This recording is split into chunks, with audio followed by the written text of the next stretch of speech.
Satoru Gojo might be the strongest sorcerer right now, with the sole exception of Sukuna, of course. But the more I look back at Jujutsu Kaisen, the more I realize something insanely disturbing.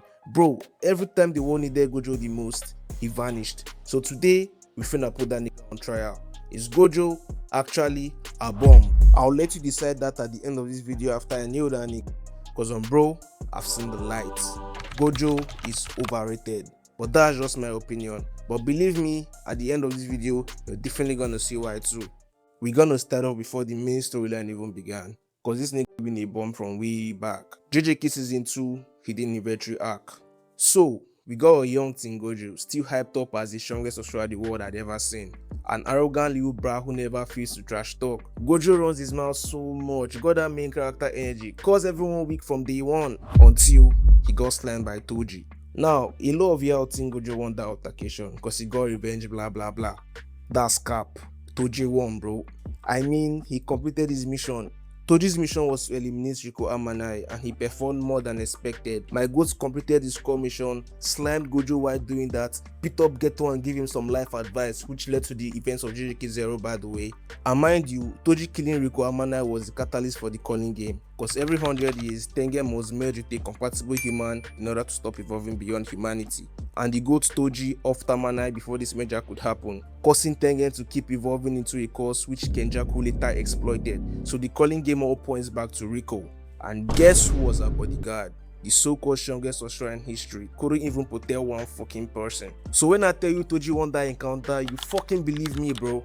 And mind you, the state of the world rested on the hands of Gojo. You might think Geto was there too. Well, Geto doesn't claim to be the strongest. Though, this was the first ever case of, but when the world needed him most, he vanished. Not only did he get his ass slammed, he also lost his best friend to the trenches, thanks to Toji's wonderful advice. Can we also talk about how he got played by this same best friend in JJK 0? A disaster was waiting to happen if Geto got his hands on Yuta, which he nearly did. Full credit to Yuta for stepping up big time. But can someone tell me where the fuck Gojo was when Yuta was fighting for his life against Geto? That nigga was in Tokyo. Got outplayed and outsmarted by Geto. For someone who acts like he's 10 steps ahead, he sure didn't see that coming. His students that he was supposed to be protecting was exposed to the core danger. Maki, Inumaki, and Panda would have died, bro. Geto spared them. And again, I asked where the fuck Gojo was in all of this. He failed here. Ain't nobody can tell me none. And once again, but when the world needed him most, he vanished.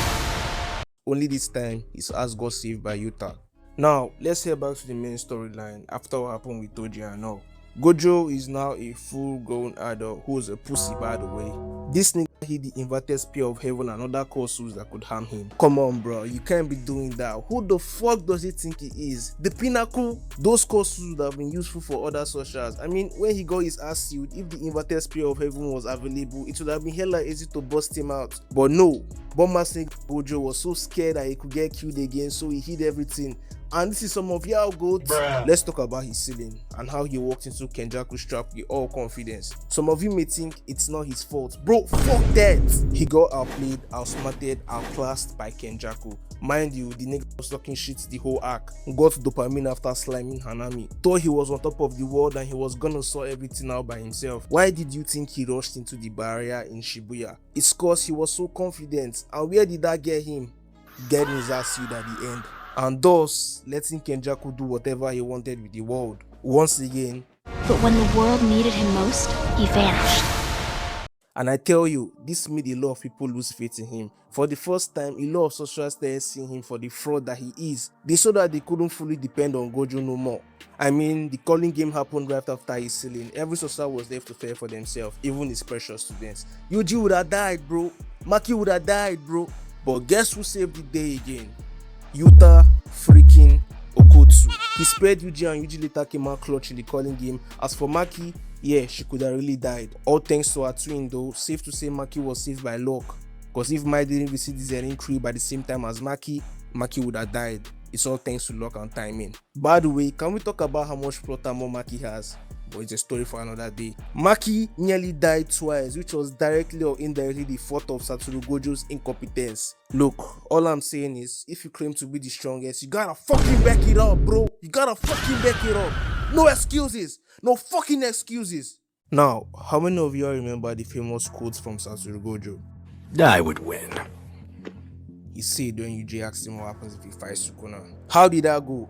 This nigga died. Before the fight with Sukuna, when he shamelessly got sealed, Yuji and the gang put in work to bust him out. Hustled for weeks, taking whatever leads they can and finally used the Angel's technique to free Gojo. What did he do immediately he got out? Did he go to check on his student safety?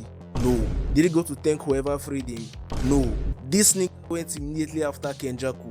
Bro's ego was hot, so he wanted to get back at Kenjaku ASAP because Kenjaku played him so bad. What does this tell us? Gojo is selfish, thinks about his image more than the life of others. Really, couldn't even hug Kenjaku when he saw him, saw Sukuna and froze. What happened to Adwin? Can't the self-acclaimed strongest of all time take on Sukuna and Kenjaku at once? I mean, he got infinity, nobody can touch him, right? But no, he agreed to postpone their fight to the big day, December 24th. Mind you, like I stated previously in this video, everybody kinda lost faith in him before this big day. He prayed for him to lose. What the fuck am I even saying? They were expecting him to lose. That's why they had the whole plan mapped out before the big day. Now, the big day. Everybody knows what happened. He died! Danik died! Nah, Adwin died! And once again, But when the world needed him most, he vanished. only this time, permanently. And the law of Yao thinks Sukuna didn't play fair and it was a 3v1. That's bullshit. Agito and Big Raga, the upstopper, are a result of the 10 shadow techniques. It's just a cost technique, bro. They're inhumans. So it was a fair 1v1 where he had the chance to back up all the talk and he freaking died. Went to the afterlife and started talking some about how Sukuna was lonely and he wanted to cure Sukuna's loneliness. This nigga seriously started glazing Sukuna. Come on, bruh. Mind you, once again, Sukuna held back in their fights because he had enough in the tank to take on everybody that wanted the smoke after Gojo. Sukuna is the real goal, bro. The real talk and do. Nobody comes close. And if you still doubt this, you might want to ask yourself some questions.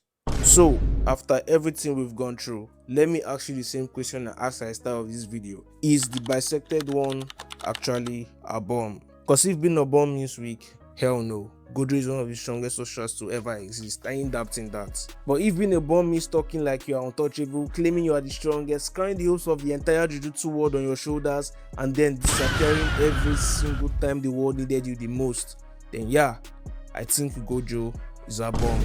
Now, it's your turn. Did I cook or am I the one that's a bomb? Go absolutely crazy in the comments. I want to read every single opinion. And hey, if you enjoyed this video, do me one favor, hit that subscribe button, cause this channel is built for anime debates exactly like this.